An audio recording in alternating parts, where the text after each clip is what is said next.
For those of you that don't know, I have an almost 8-year-old. And we start a lot of sermons with funny stories about Neil. And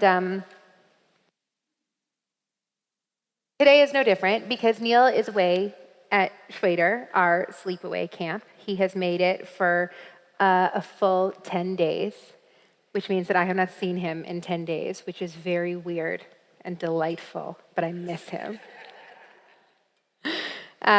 And we had a lot of conversations leading up to his departure for camp because Neil and I are pretty attached, right? We spend a lot of time together, and separation is hard and complicated. And he had a lot of really important and detailed things to tell me, like, I'm not going. Which is most of the conversation that we had. And he was really scared and really worried about going away to camp.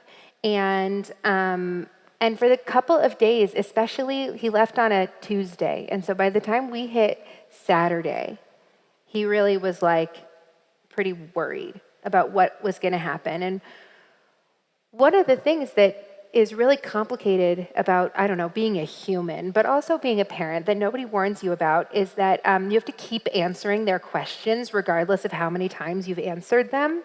And if they're not satisfied with the answer, they'll ask you again. And so Neil kept saying to me, what if I miss you too much? What if I can't sleep? What if I wake up early in the morning? What if I wake up in the middle of the night?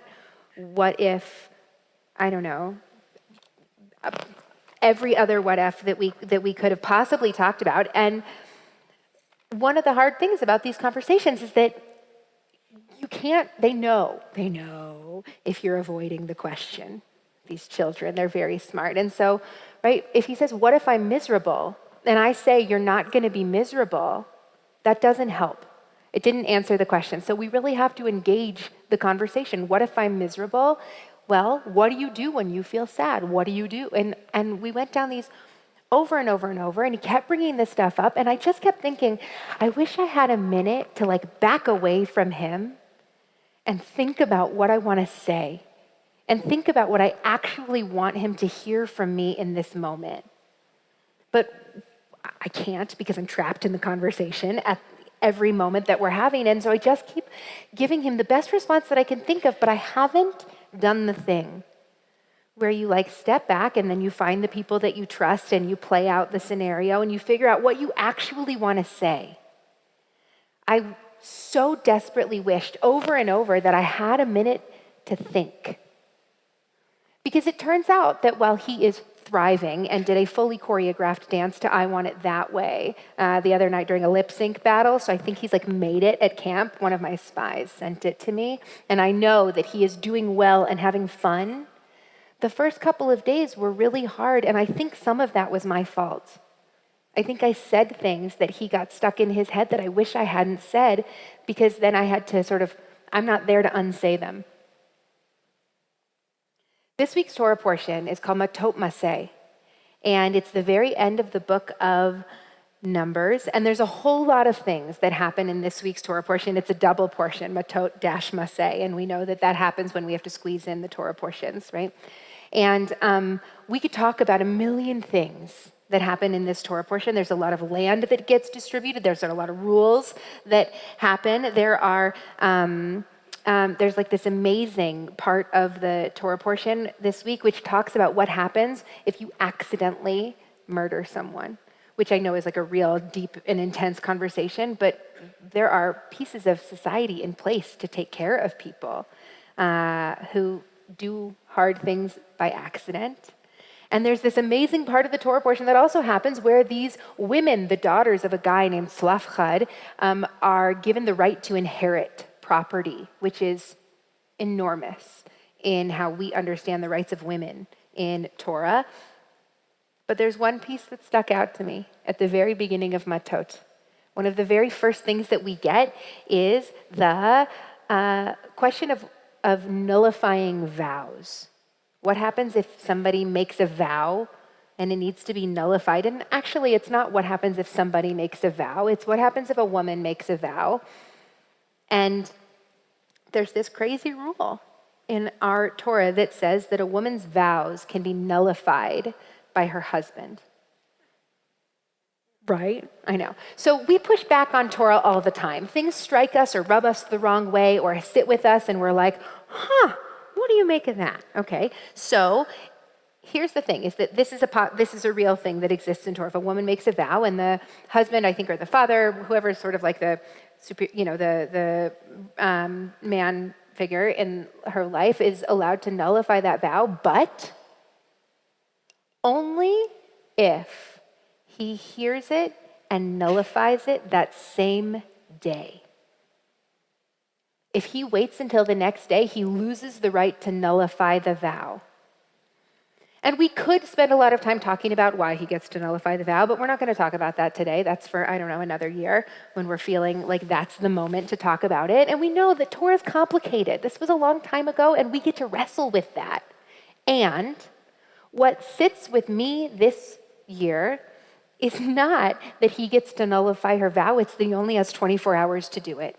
It's that he has to respond immediately. It's that that person has to use their power instantly or lose it forever. Why? If he has the ability to nullify her oath or her vow, why can't he choose to exercise that power whenever he wants to? Why can't he take a minute to think about it? But no, the Torah says that he has to do it right away, that that's the only option. Speak up or lose the right. And I'm sitting with this frustration that sometimes I wish we could step back from the issues that feel the most pressing and from the things that are hardest and from the things that, quite frankly, as humans, we're not always sure how to respond to, and take a minute and think about what we want to say and how we want to respond and how we want to show up.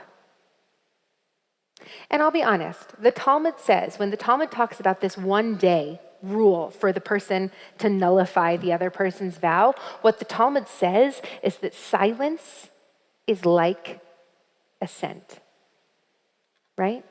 If you don't say anything, you're agreeing with it. That silence is like assent. And so this idea, especially in a day like today, right? In 2024, we're coming up on an election. There's all kinds of crazy things that are happening. The idea that something happens and we don't speak up, we're silent in the face of something that we know is wrong, it's essentially agreeing, saying, I'm okay with this. And so I'm torn. I'm so torn between this idea that you have to speak now or lose the right to speak, and that sometimes, even though now might be the time to speak and someone needs you to answer or to stand up or to show up, that we don't always know exactly what we want to say. Sometimes we could really use a minute to think and to process, to figure out what we believe or what we want to say or how to say it, or even what the person is really asking for. And that's, I think, my biggest need, is that when my kid is telling me something, I have to be able to listen to what he's saying and listen to what he's not saying. And when someone's sitting in my office, I probably have to listen to what they're saying and listen to what they're not saying. And I have to push back on the Torah this week, that the first reaction is always the right reaction. Sometimes it's not. And sometimes we have the luxury and the safety of being with people with whom we can share that first reaction and then go back on it if we feel like we need to. And that's the best. And it's a gift. And sometimes we just need a minute to think. And so I'm wrestling with the need for immediacy. I'm wrestling with the need to speak up and speak out in the moment without that time. As a parent, as a rabbi, I'm also wrestling with that as a citizen of a country that is in an enormous moment of unknown, of undecided. I'm thinking about that as a voter, as a Jew, as a Zionist. Stop. Think. Use your brain. It turns out, have one. It's got some stuff in it that I can use to help me better respond to whatever is happening in the world. And I want to choose my words with great care.